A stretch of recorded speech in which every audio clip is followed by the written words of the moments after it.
Grace, peace, and mercy are yours. I speak to you today in the name of the Three in One and One in Three. Amen. I hope you all like bread because the next 5 weeks we'll be in the Bread of Life section of John's Gospel. So we're going to be talking a lot about bread in the next few weeks. We just heard the story about Jesus taking one kid's sack lunch in order to feed 5,000 at least, and that's not counting the women and children in the crowd. This story is one of the most well-known about Jesus. You've probably heard it before. It shows up 6 times throughout the Gospels. In order to get to the heart of this story, we first have to take a look at the flashpoint of Jewish religious orthodoxy, which is the dietary laws. These laws, which are taken and expanded on from the book of Leviticus, provided details about rituals that were necessary to avoid contamination. They regulated how people were supposed to prepare and eat food, and more importantly for our context today, with whom they were to eat food. Sharing meals was a very touchy issue. If you came into contact with sinners or ate forbidden foods, you'd be considered defiled and would have to submit to a ritual cleansing, which wasn't the end of the world. I mean, they happened all the time, and religious authorities were happy to perform them. But still, no one wants to be considered unclean. The safest bet was to avoid contact altogether with people deemed outcasts and sinners like pagans and non-observant Jews. To only share meals with your inner circle, those who were as religiously astute as you were. Jesus kicked off his ministry in Judea and Galilee, which were at the crossroads of the world's major trade routes. If you look at a map, it's crazy how many trade routes cross through that region of the world. If you were an observant Jew at that time and place, you were bound to bump elbows with people from various other cultures that you deemed unclean. As trade increased and more cultures collided, it became more challenging to stick to these dietary laws, which meant that you could easily get more militant about them in order to preserve your cultural identity in the face of what you considered deplorable. This isn't a big deal to us in North America in 2024, right? We eat at restaurants all the time. We don't know what people around us believe or whatever, right? But as an observant Jew in Jesus' day, sharing meals had extreme moral significance. And this taps into what's likely the most distinguishing feature of Jesus' ministry: table fellowship. Table fellowship. The Gospels are rife with account after account of Jesus' enthusiasm about plopping the disciples down at a table with sinners and outcasts. By simply sitting at the table with morally contemptible people, Jesus drew the scorn of the Pharisees and other religious authorities. Through this one simple act, he challenged the central ordering principle of his culture's social world. Catholic theologian Gil Bailey says this, which is printed on the first page of your bulletin: the meals Jesus shared with outcasts were not, therefore, simply the occasion for the delivery of the message. They were the message. He wasn't just getting everyone together to announce a message like be nice or stop swearing so much. No, this was the act of communion. This was the message. And I realize I've been taking shots at Jewish purity laws, but we, good Christians, are no different. When I talk about Jewish people here, I might as well be talking about us. Take a moment to think about your own form of purity laws. Where have you drawn your circle that includes people like us on the inside and them on the outside. I have my own, and I'm guessing you might too. Even secular folks who don't think they're religious because they don't go to church have this impulse. Though these purity circles may not come from religious law and are likely more secular in nature, mostly based on, partisan politics or parenting styles or, public school versus private school, etc. They do stem from an impulse rooted in religiosity, which is different than authentic religion. Religiosity and religion.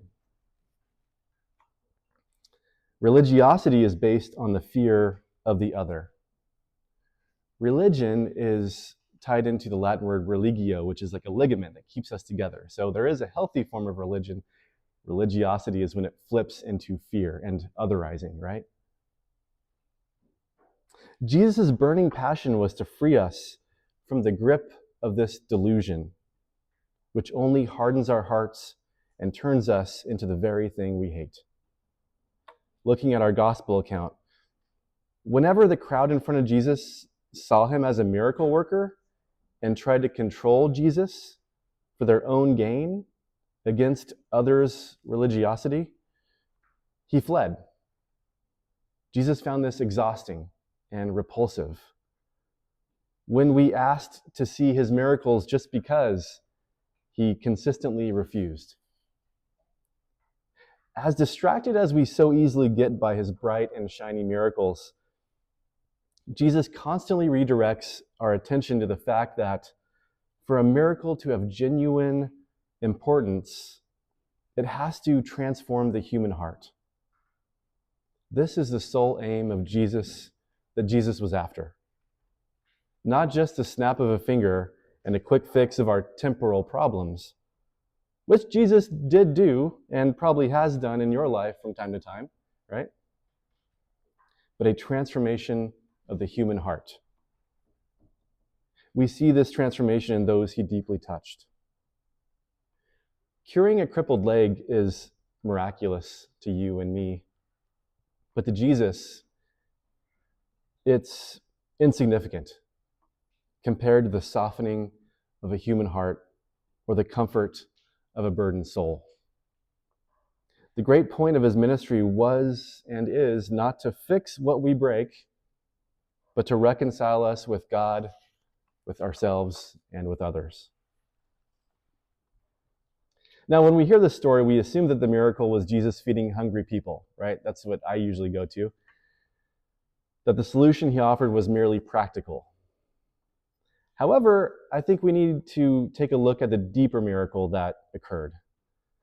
I mean, let's be real. We can get endless breadsticks today at Olive Garden for really, really cheap, right?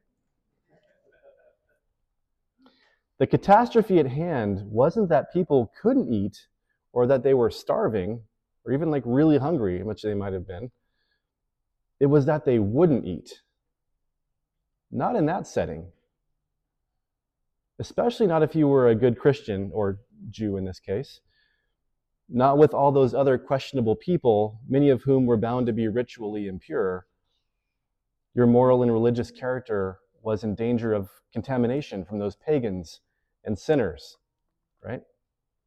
Those were the types that Jesus attracted. Oh, the anxiety. So if you were in that crowd and you were a good Christian, Jew, you'd hesitate to sit down and break bread in the first place. It was his idea, not the 5,000, to share a meal. As I said, they likely found this idea bothersome at best. This annoying tickle they had moving down their spines was the symptom of religiosity that Jesus came to liberate them from. What if it wasn't because of the lateness of the hour that Jesus decided to share the meal? Instead, what if it's because he wanted to drive home the points he'd been making in his sermon? To have people not just go home thinking about it, but embodying it right then and there, to make it manifest. What if the point of the feeding wasn't the food, but the breaking down of walls of identity that Jesus constantly challenged? What if it was hands-on learning? This is why I take liturgy so seriously. It's life practice.